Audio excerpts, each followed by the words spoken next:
Hey everybody, welcome live to my YouTube channel. I'm Paul Liston Jr., aka Boy Green, and now it's easier than ever to subscribe to my YouTube channel, youtube.com/BoyGreen25. You can also hit me up on Facebook, Twitter, and Instagram. Again, BOY Green the color 25. We got some news to talk about. Over the weekend, news leaked that Matthew Stafford and the Detroit Lions have mutually agreed to part ways this offseason.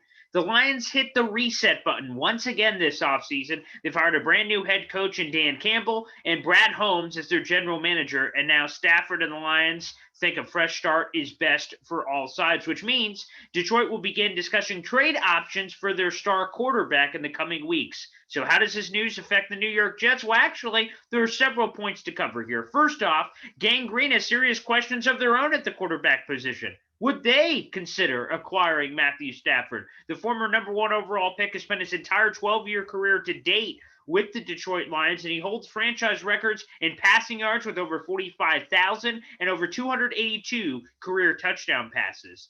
Personally, while he's a tantalizing prospect with a laser cannon for an arm, if I'm the Jets, I give this opportunity a hard pass. Stafford's injury history, and while he's a tough SOB, the injuries are a concern. And secondly, the age. He's 32. He's going to be 33 next month. It is not a fit with what the Jets have going on currently. Stafford, by the way, for his contract status, has 2 years and $43 million remaining on the rest of his deal. But just because the Jets shouldn't trade for Matthew Stafford doesn't mean the news doesn't impact the green and white. If the Lions are moving on from Stafford, that means they're suddenly in the market for a quarterback. And with the Lions set to move on from Stafford, they got two quarterbacks currently on the roster, Chase Daniel and David Blau. Yeah. So let's just say they're going to need a legit QB replacement this offseason. Could they suddenly enter the Sam Darnold sweepstakes? That's possible. It's very much up in the air if Sam Darnold is going to stay with the Jets or return. New head coach Robert Saleh in his introductory press conference was non-committal on whether Sam Darnold will be the starting quarterback for the New York Jets in 2021. And he still has to have several conversations with general manager Joe Douglas and obviously evaluate all the potential options, Deshaun Watson, the draft, and others. But I spoke with NFL information broker Benjamin Albright. You can check out that video right now on my YouTube channel. And in that conversation, we talked about Sam Darnold, and I asked him how many teams could be interested in Darnold's services. He said a dozen teams could be in the mix. Well, let's make that a ripe 13, with Detroit suddenly interested in a quarterback. Of course, they could be interested. They may not be interested. But all of a sudden, the fact that they're looking for a quarterback is great news here for the New York Jets. Now, I got to go to this point as well.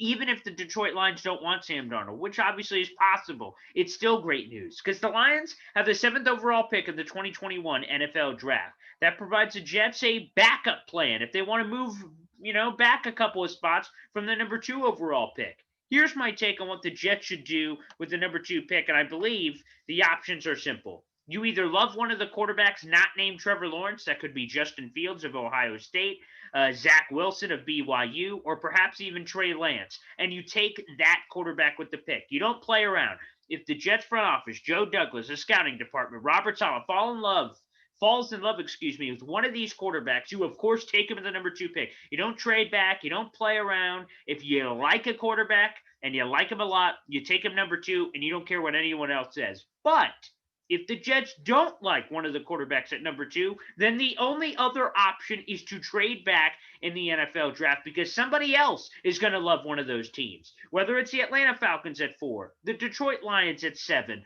or even more teams could be potentially in the mix for one of these quarterbacks. If you don't like one of them, someone else will. That is the only two options for the Jets at number 2. Take a quarterback or trade back because, again, the quarterback position is such a premium. So what could a trade of that magnitude even look like if the Jets and Lions started talking about swapping 2 and 7? What else would have to be included? Well, let's dive into the NFL draft value chart to take a even deeper look here.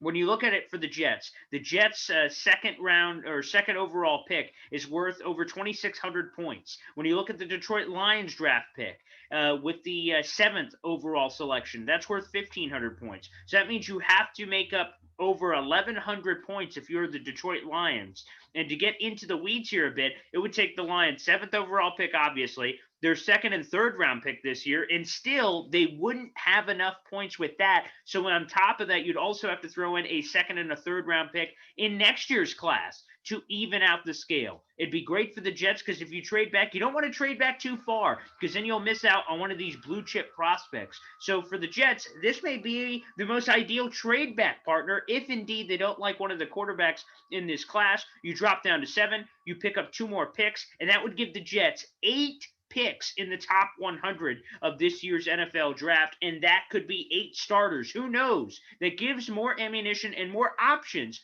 for Joe Douglas in that range. So regardless of where you are on this Matthew Stafford news, no matter what way you slice it, it's great news for the New York Jets because they can either acquire Matthew Stafford, which I wouldn't be a fan of because of his age. Deshaun Watson's only 25 years old. He makes more sense from that standpoint. On the other side of the fence, it's a Sam Darnold destination possibility. Another team that could increase the bidding war for Sam Darnold potentially. And then finally, of course, you can trade back and get a draft pick or multiple draft picks for that matter from moving from 2 to 7. Regardless, this is great news for the New York Jets, and the Matthew Stafford news has huge ripple effects on this New York Jets franchise. Thanks for tuning in. Thanks for watching this video. Make sure you hit the subscribe button. Give this video a big thumbs up. We got great content coming your way. Thanks, everybody, for tuning in. And remember, youtube.com/boygreen25.